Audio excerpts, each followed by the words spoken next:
제임스 웹 우주망원경의 첫 관측 분기 사이클 1의 상세한 계획이 공개되었습니다. 아기 별과 행성이 태어나고 있는 원시 원반, 우주 끝자락에서 막대한 에너지를 토하고 있는 블랙홀, 머나먼 우주 끝자락의 별과 은하, 그리고 생명체가 살지 모르는 외계 행성까지 최근 나사는 최종 선정된 아주 디테일한 관측 계획을 모두 발표했습니다. 그렇다면 제임스 웹이 앞으로 보게 될 외계 행성들은 어떤 곳이 있을까요? 우주먼지 현자타임즈 실제 공개된 관측 계획을 바탕으로 직접 살펴보도록 하겠습니다.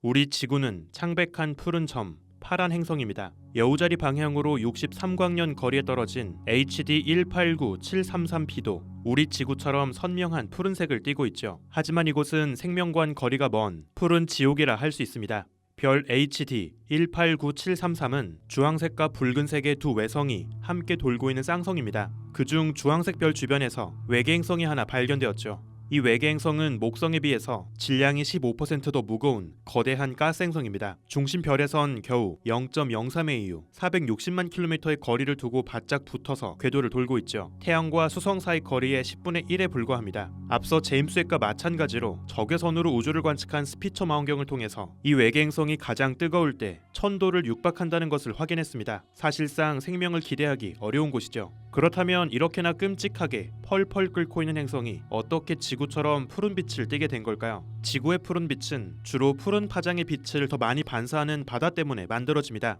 하지만 푸른 지옥 HD 189733b는 조금 다르죠. 이곳의 대기권엔 푸른 빛을 더 많이 산란시키는 규산염 성분이 잔뜩 채워져 있습니다. 규산염, 즉 모래와 유리와 같은 성분이죠. 특히 1000도를 넘는 지나치게 뜨거운 온도로 인해서 규산 성분들은 모두 증발한 채 행성의 상층 대기로 올라갑니다. 이후 서서히 온도가 식으면서 다시 비가 되어서 내릴 수 있죠. 펄펄 끓는 유리가 비처럼 쏟아지는 겁니다. 겉으로 봤을 땐 우리 지구처럼 영롱한 푸른 빛으로 보이지만 사실상 가장 끔찍한 푸른 지옥이라 할 수 있죠. 천문학자들은 이번 제임스 웹을 통해서 39.6시간 동안 HD 189733b를 관측할 예정입니다. 이를 통해 이 외계 행성의 대기권 속에 규산염 성분이 정말 존재하는지를 확인할 예정이죠. 그리고 이 외계 행성의 대기권을 3D 입체 모델로 구현해서 실제 이곳에서 어떤 대기 현상이 벌어지고 있는지를 파악할 예정입니다. 과연 이 푸른 지옥엔 실제 어떤 세계가 펼쳐져 있을까요?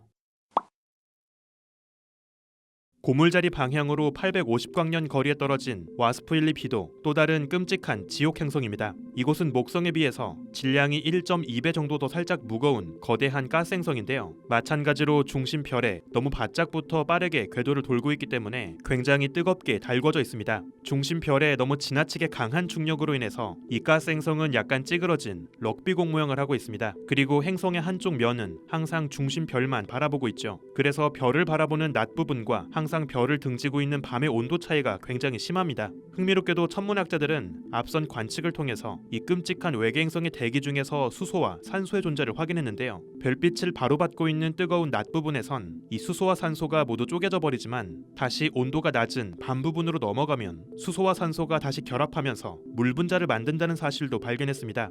게다가 3000도를 육박하는 이 뜨거운 온도로 인해서 이 외계 행성의 하늘엔 철과 마그네슘까지 모두 증발해서 가스 상태로 떠돌고 있죠. 앞서 다른 외계 행성에서도 이런 금속 기체가 발견된 적은 있지만 보통은 가장 외곽의 상층 대기에서만 확인되었습니다. 하지만 이 외계 행성은 상층에서 내부에 이르는 아주 두꺼운 대기권에 걸쳐 굉장히 많은 금속 기체를 머금고 있죠. 그래서 이곳은 뜨거운 낮 부분에서 증발한 금속과 물이 밤 쪽으로 넘어가면서 다시 냉각되고 비가 되어서 떨어지는 현상을 겪고 있을 겁니다. 말 그대로 강철비가 내리는 지옥이죠. 천문학자들은 이번 제임스 웹을 통해서 44.8시간 동안 와스프 1,2b 외계 행성을 관측할 예정입니다. 이를 통해 이 행성의 대기 중에서 실제 어떤 기상현상이 벌어지고 있을지를 검증하게 되죠. 용광로보다 더 뜨거운 쇳물이 하늘에서 떨어지고 있는 이 세계는 어떤 모습일까요?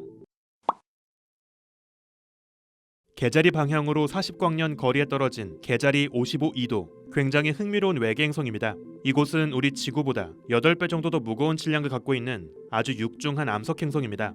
중심엔 태양과 비슷한 별을 두고 있지만 그 중심 별에서 너무나 가까운 거리를 두고 떨어져 있습니다. 그래서 천문학자들은 지나치게 뜨거운 온도로 인해서 표면의 암석이 모두 녹아버린 마그마 행성일 거라 추정합니다. 그런데 앞서 스피처 망원경 관측을 통해서 천문학자들은 이상한 점을 하나 발견하는데요. 현재 이 외계 행성도 중심 별에 너무 지나치게 가깝게 붙어있기 때문에 강한 중력으로 인해서 항상 같은 면이 별을 바라보고 있는 조석 고정이 된 상태입니다. 따라서 얼핏 생각하면 당연히 별빛을 바로 받고 있는 쪽의 표면 온도가 가장 뜨거워야 할 것 같죠. 그런데 실제 관측된 결과를 보면 외계 행성 표면에서 가장 뜨거운 곳은 별빛을 바로 받고 있는 지역에서 굉장히 많이 어긋나 있습니다.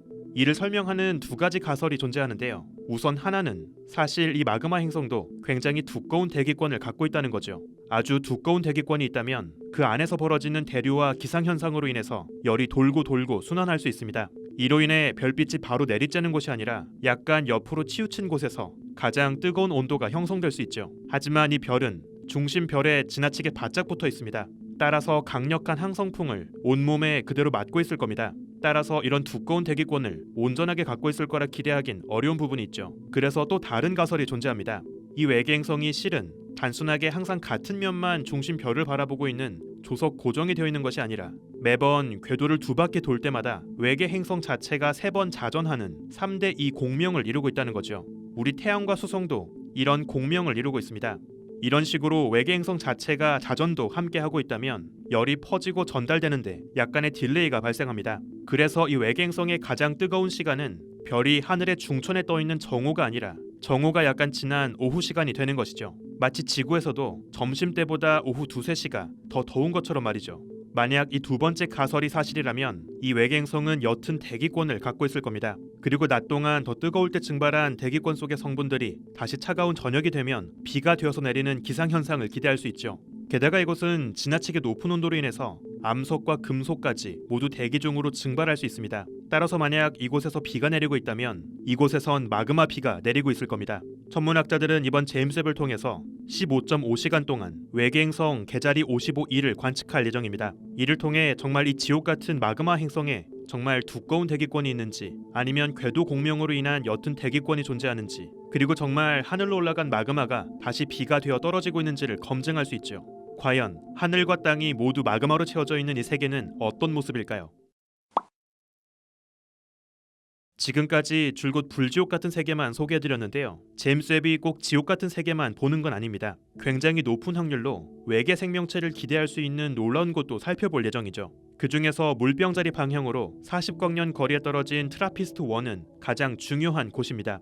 이곳의 중심 별은 우리 태양에 비해서 훨씬 왜소한 적색 외성이지만 그 주변에서 무려 7개나 되는 외계 행성들이 한꺼번에 발견되었습니다. 게다가 그 중에서 D, E, F, G 4곳의 외계 행성은 별 주변에 적당한 거리를 유지하며 액체 바다를 기대할 수 있는 골디락스 존 안에서 궤도를 돌고 있죠. 그래서 천문학자들은 이 외계 행성들의 대기권 속에 어떤 성분이 있을지를 파악하려고 합니다. 제임스 웹의 세밀한 적외선 분광 관측을 활용하면 실제 이 외계 행성의 하늘 속에 산소, 수증기, 이산화탄소와 같은 주요 성분들이 존재하는지를 확인할 수 있죠.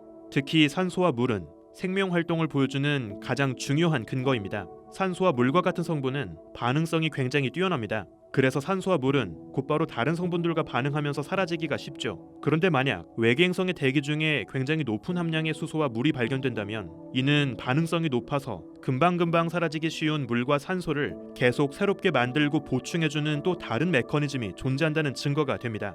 천문학자들이 가장 많은 관심을 갖고 있는 곳인 만큼 제임스 웹으로 예정된 관측 타임도 굉장히 깁니다. 무려 50시간을 넘죠. 제임스 웹의 적외선 관측은 단순히 외계 행성의 대기권만 파악하지 않습니다. 암석으로 이루어진 암석 행성 표면의 성분까지 파악할 수 있죠. 외계 행성의 대기권이 별빛을 가릴 때 그 대기권을 통과한 별빛을 분석하면 대기의 성분을 파악할 수 있습니다. 반면 외계 행성의 암석 표면 위로 반사된 별빛을 분석하면 이번엔 외계 행성의 하늘이 아니라 땅의 성분도 파악할 수 있죠. 이를 통해 천문학자들은 트라피스트 1 곁을 돌고 있는 7개의 외계 행성들이 각각 어떤 세계인지 이 7개 외계 행성의 땅과 하늘의 정확한 모습을 파악할 예정입니다. 과연 이곳에서 우리가 그토록 기대하고 있던 외계 생명체의 징후를 더 명확하게 포착할 수 있을까요? 현재 공개된 제임스 웹 우주망원경의 세밀한 관측 계획들을 보면 크게 두 가지의 중요한 사실을 발견할 수 있습니다.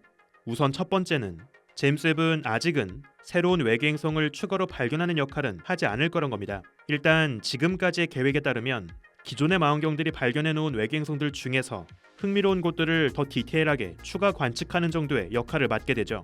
아직은 이제 막 우주로 올라간 새내기 망원경이기 때문에 일단은 선배 망원경들에게서 물려받은 과제를 먼저 해결해야 합니다. 물론 이번 첫 관측 분기 사이클 1이 무사히 끝나고 제임스 웹의 성능이 잘 검증된다면 다음 관측 분기부턴 이제 제임스 웹도 아직 발견되지 않은 새로운 외계 행성을 추가로 발견하는 역할도 하게 될 겁니다. 그리고 두 번째, 여러분께 꼭 말씀드리고 싶은 가장 중요한 특징이 하나 더 있는데요. 바로 천문학자들의 연구 과정은 모두 오픈되어서 굉장히 투명하게 진행한다는 겁니다. 현재 공개된 사이클 1의 관측 계획은 누구나 쉽게 살펴볼 수 있도록 모두 공개되어 있습니다. 각각의 관측 계획마다 어떤 천문학자가 책임을 맡고 있는지, 어떤 천체를 볼 것인지, 또 총 몇 시간 동안 관측이 진행되고 어떤 장비들을 어떻게 사용할 건지 이런 디테일한 계획들이 모두 공개되어 있죠. 가끔 보면 꽤 많은 분들께서 나사와 천문학자들을 마치 비밀 기지 안에 틀어박혀서 자기들끼리 비밀 연구를 하고 있는 폐쇄적인 집단처럼 여기는 것 같더라고요.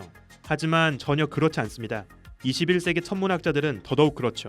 저 드넓은 우주를 연구하려면 당장 더 많은 동료들의 관심과 참여가 필요합니다.